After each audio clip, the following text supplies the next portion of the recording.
Episod kali ini dibawakan khas oleh Sani Faisal dari Propnex. Anda ingin jual beli hartanah, mencari rumah idaman anda atau sedang mencari commercial space untuk bisnes dan sebagainya? Jangan risau guys, saya boleh bantu anda. Kontak saya sekarang.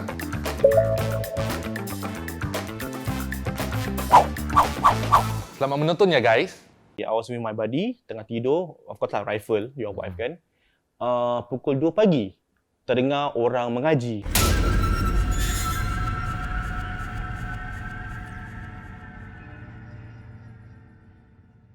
Hai, kita ketemu sekali lagi malam Jumaat puaka bersama saya dan seperti biasa setiap minggu kita ada inilah tamu-tamu yang nak kongsi cerita-cerita seram dan sebagainya. Dan hari ini special sangat-sangat. Selalunya mereka berdua, sekarang ni dia satu je lah. Nari tak bertudung. Tak bertudung, Hafiz daripada Bonda Mak Temah. Kita okey. Apa khabar semua? Fuh. Aku tengah berbual dengan 3 orang je sebenarnya. Apa khabar semua? Kan? Di alam, the feeling ramai alam orang maya lah. gitu Sihat? Sihat. Wow, macam mana sekarang YouTube awak punya blog? Alhamdulillah, kita masih tengah buat pelbagai video untuk Lipat One Corner. Tapi sekarang kita tengah fokus dengan podcast lah. Okey. Apa nama podcast tu? The Podcast. The Podcast. By Lipat One Corner lah. Okey. Ya, so kita dua je. Biasa. Nari bising Nampak dia ada tu.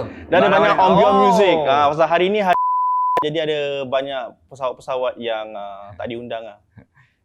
Actually, Mekah kan? kita boleh sebut tu. Oh tak boleh Okey, tak apa.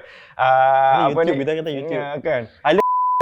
Gitu Ni sebenarnya saya rasa gementar sebab kita berbual dengan YouTuber yang yang popular. Kita ni baru nak bertapak.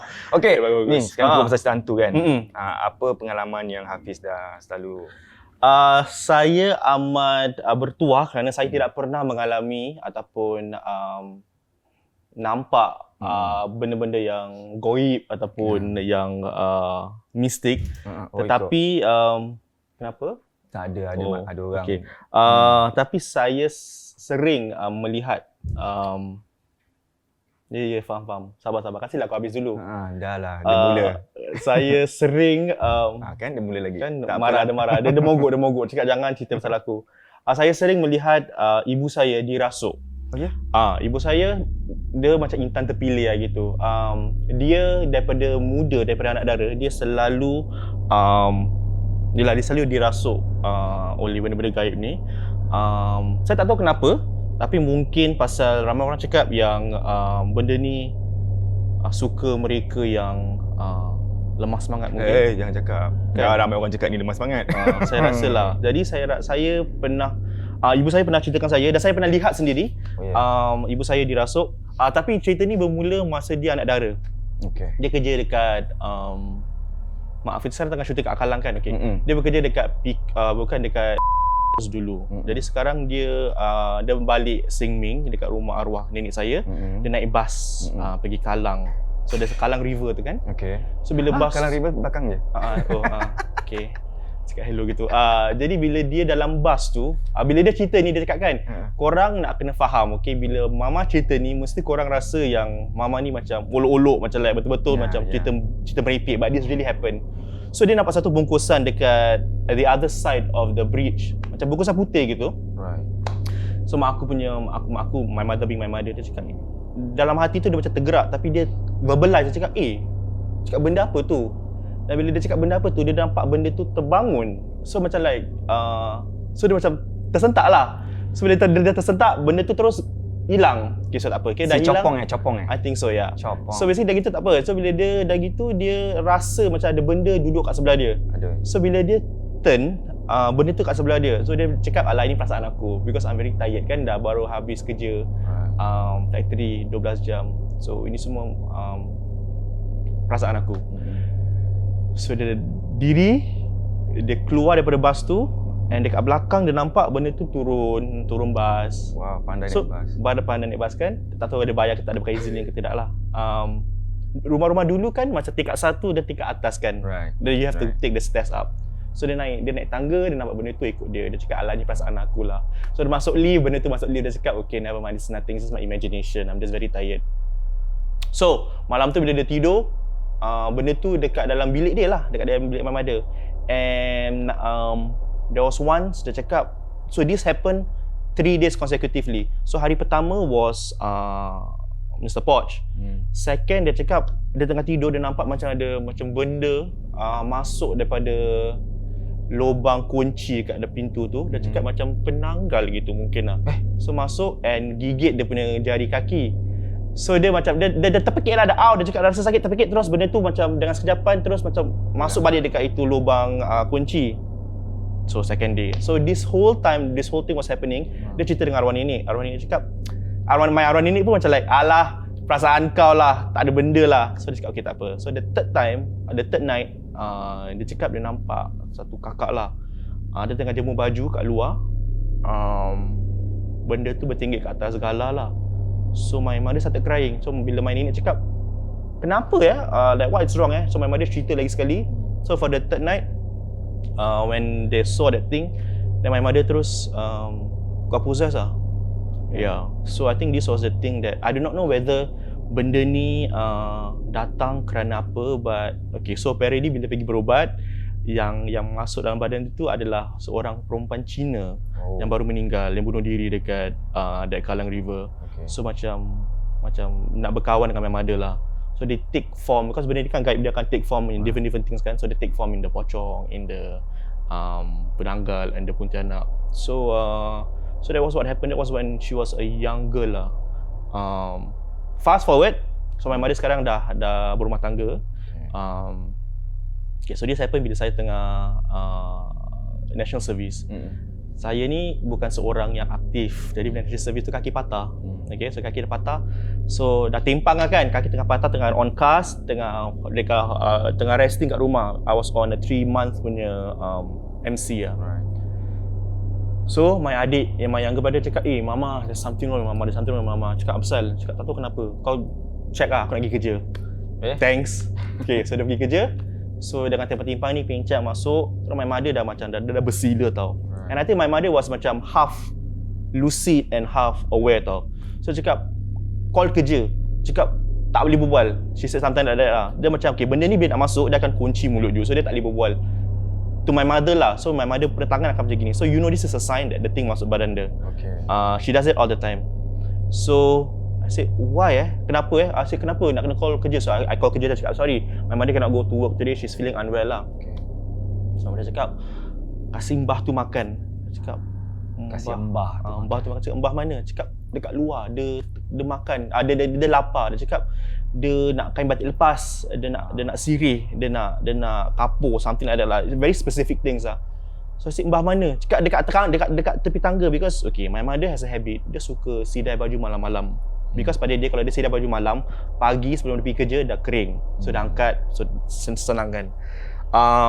So malam tu, apparently, without me knowing, dia dah nampak satu nenek duduk dekat tangga tu and dia berbual dengan nenek tu. So of course benda ni nak masuk. So, benda ni masuk badan dia lah. So dia cakap, mbah tu lapar. Dia nak makan, kasih dia makan sekarang. Dia cakap, nak kasih makan siapa So I called my father. So I said, please come home, something is wrong. So dah gitu pergi rumah my pakcik. My pakcik ni memang dia bukan tukang ubat, tapi dia arif lah. Jadi dia dengan anak dia lah sekarang ubatkan orang. Bila nak masuk rumah tu, my mother macam dia freeze lah. Dia cakap, kau jahat, aku tak nak masuk rumah kau. Saya cakap, okay, this is something new lah, macam tak pernah nampak kan. And bear in mind aku tengah macam timpang So I was like, okay, cakap janganlah dia tendang kaki aku. Dalam hati aku lah, like, I just get quiet lah. So apparently ada 7 benda masuk dalam badan dia. So they take turn. So macam satu masuk keluar, satu masuk keluar. And then my pakcik cakap, memang tak nampak, but if you like, and I can feel it bila macam you duduk dekat kerusi, pandang dekat pintu tu kan, you boleh rasa macam ada benda diri kat situ tau. But you cannot explain it lah. So tak apa. So buat bodoh. Itu about 3 hours. Wow. And macam I'm so used to seeing exorcism yang macam I don't feel scared anymore. Right? Sekarang I feel frustrated. Yalah. Because dia menyusahkan orang. Betul. Pernah memang ada menurun dekat kerja kahwin. Menurun? Okay, so my cousin kahwin, okay. My cousin kahwin. So mak aku ni dia memang berbahal lah, okay. So my cousin dah cakap, Fiz, tolong lah nanti bila pengantin lelaki datang aku nak benda-benda mak temah jadi penghadang. Saya cakap, okay boleh, cousin dia pasal kan.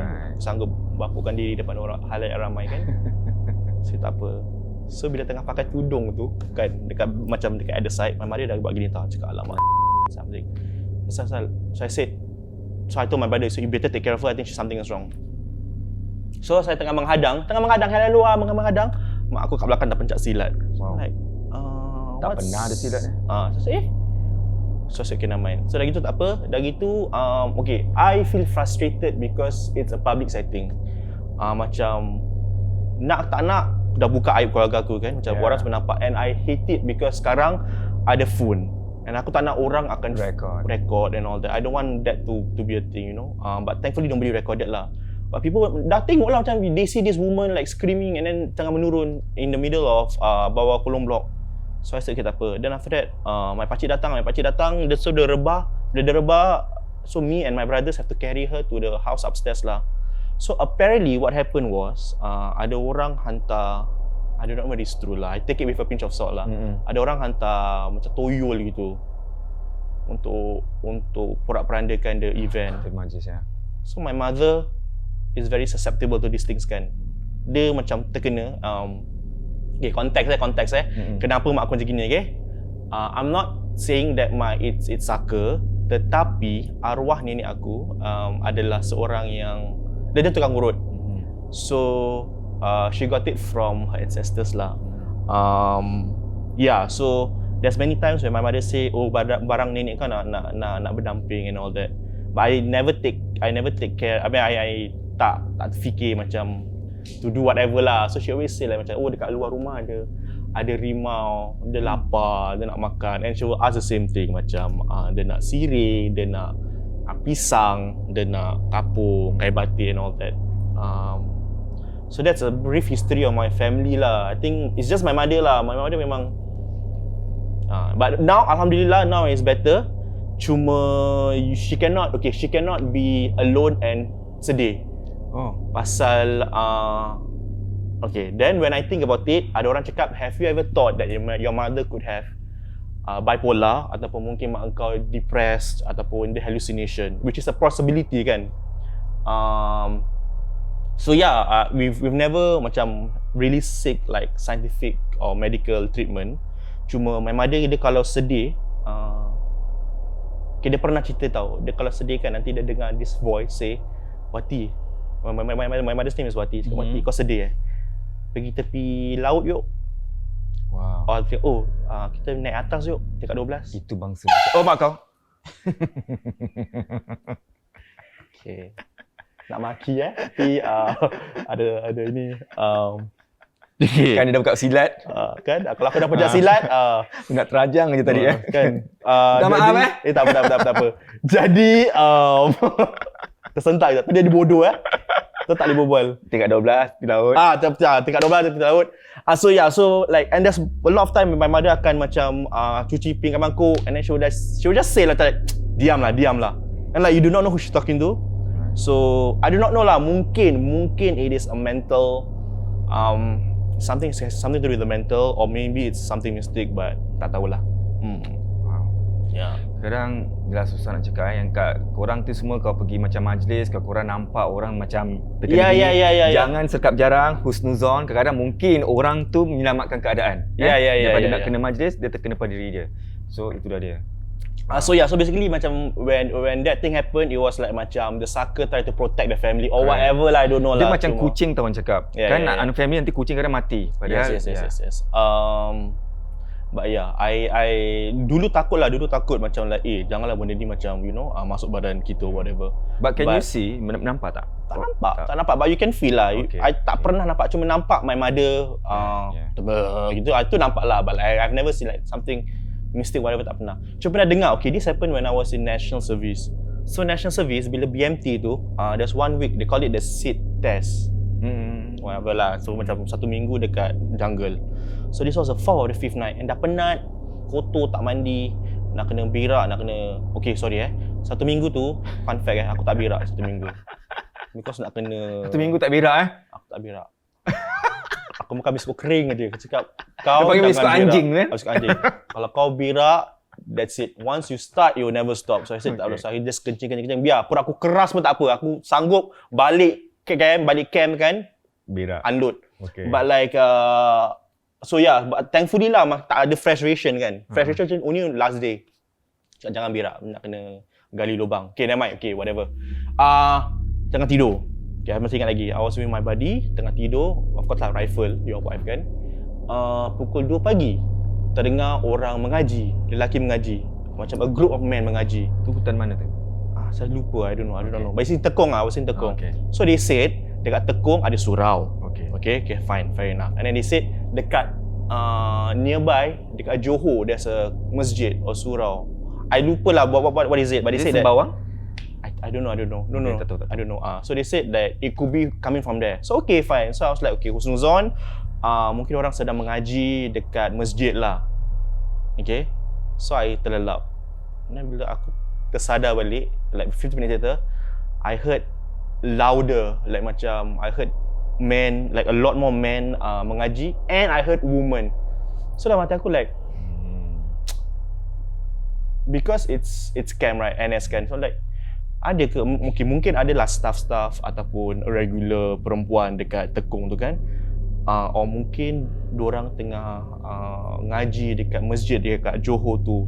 But like the thing that struck me was like, it's 2:30 AM in the morning. Tapi tak nak, kita jangan pertikaikan ibadah yang orang kan.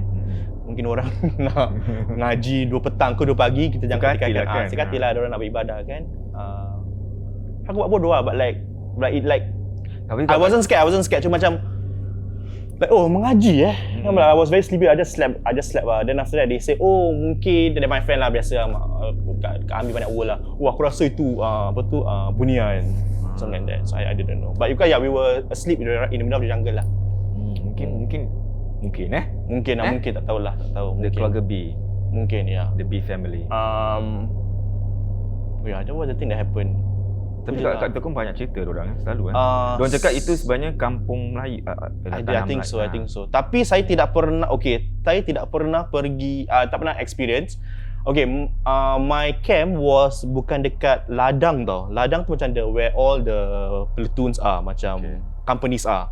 So kita was the newer company. Saya Yankee. So like diorang ada Yankee, Quebec dengan Zulu. These 3 company have to go to Rocky Hill. Rocky Hill ni tempat Sispek dulu. So daripada ladang tu kena naik tanah. It's 4 kilometers lagi dalam kat itu. Wow.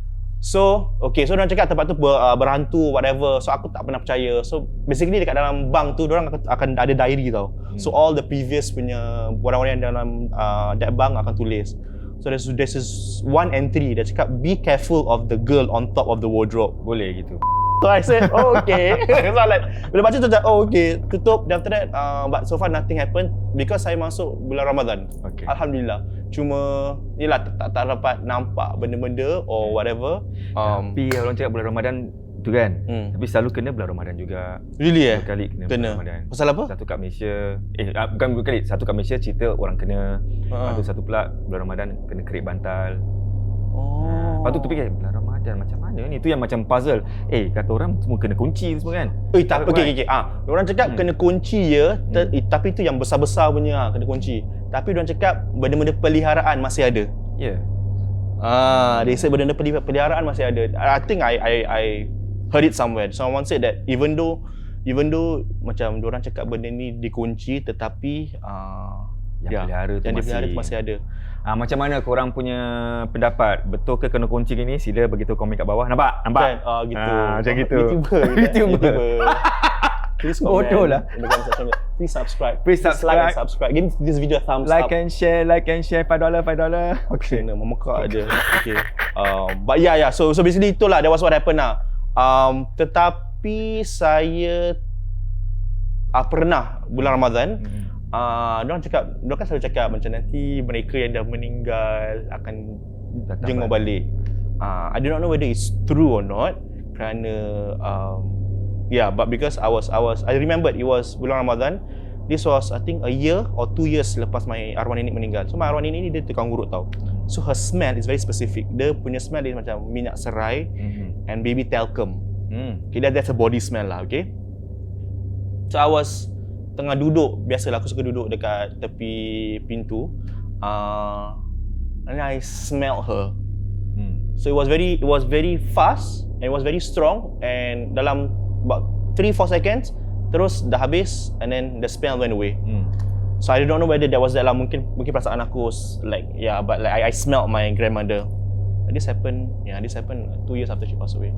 Wow. Habis sekarang ni ada tak macam kisah-kisah? No, orang bagi tahu. Hairul semua bagi tahu pasal ambil video nampak gini. Okay. Apa interview dengan orang. Yeah. So there was this interview with this lady. Kenal tak Rifa'ah? Abang Tudi. Okay. So this is the wife.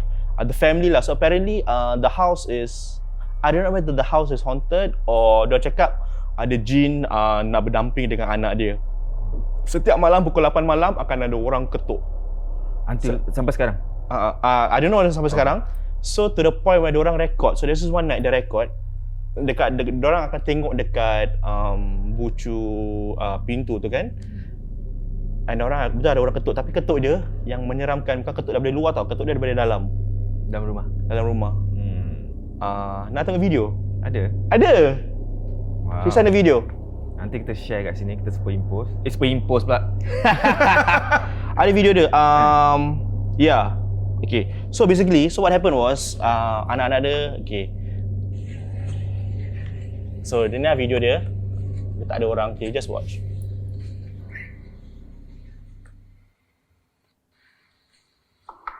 Oh. So anak dia 2 orang ketakutan tau dalam rumah tu. There was one time, the video, nanti dengar suara lelaki.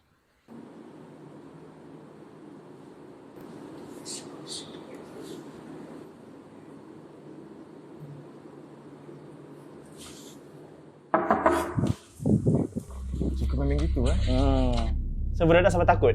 Trauma tak budak tu?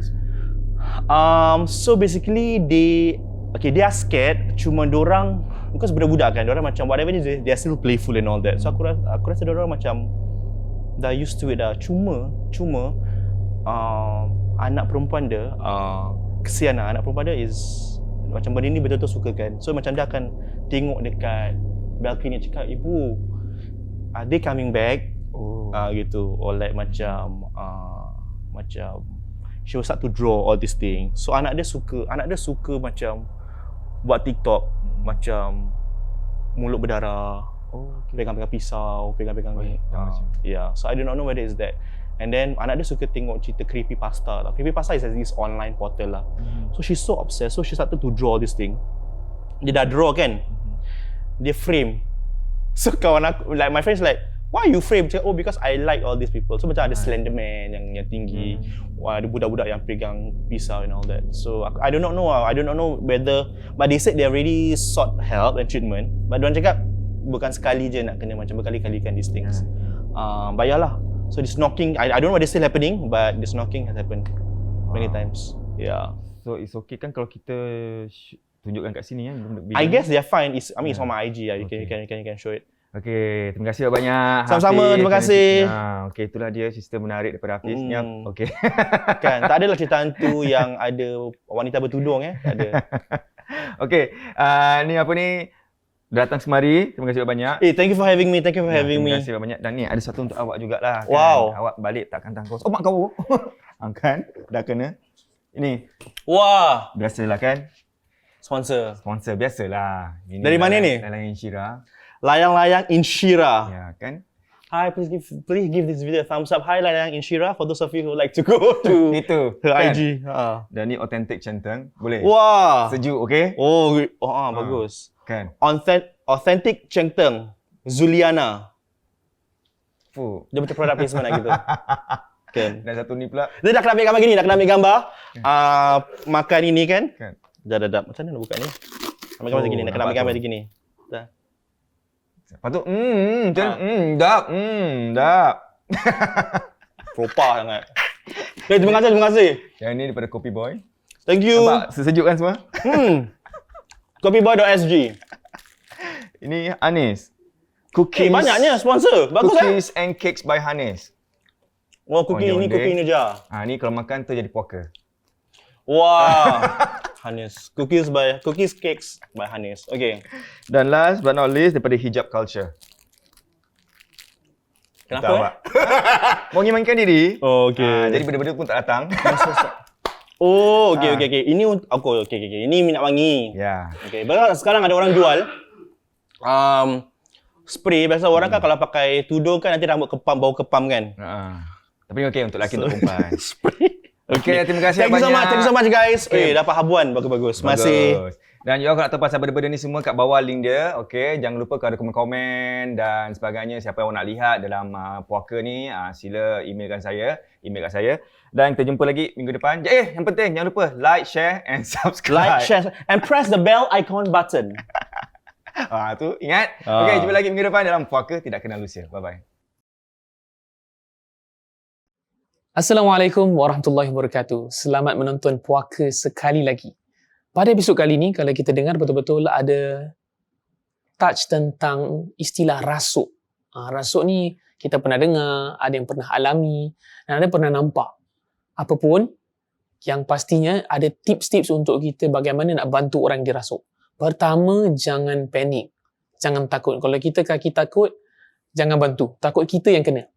Keduanya, pastikan kita berwuduk. Orang kata ambil air wuduk lah. Ambil wuduk tu jangan kelang kabut. Ambil betul-betul biar rata, rapi. Ketiga, maaf cakap, biar kita dah mandi wajib atau mandi hadath. Maksudnya kita dalam a very clean state. Jadi benda-benda ni dia tak boleh masuk. Kalau kita kotor, dia senang datang. Jadi maaf cakap, kalau wanita yang dalam keadaan datang bulan tu, avoid helping. Tips yang paling berguna bagi saya, waktu maghrib. Waktu maghrib tu, tutup, sunnahnya lah, tutup tingkap rapi, pintu biar tutup. Lepas dah maghrib, dah 8 lebih tu nak buka sikit, boleh lah. InsyaAllah. Jadi dengan harapan tiada yang kenalah. Tapi kalau ada orang yang kena, ingat tips yang ketiga-tiga itu, mungkin kita boleh bantu orang lain. InsyaAllah. Apapun, jangan takut kepada mereka, tapi takut hanya kepada Allah Subhanahu Wa Taala. Baik, Assalamualaikum.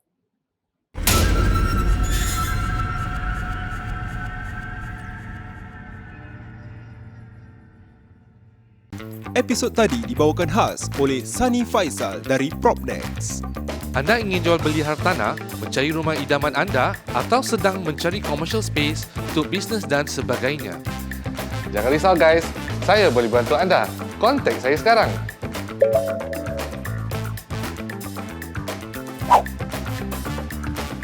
See you next week ya guys.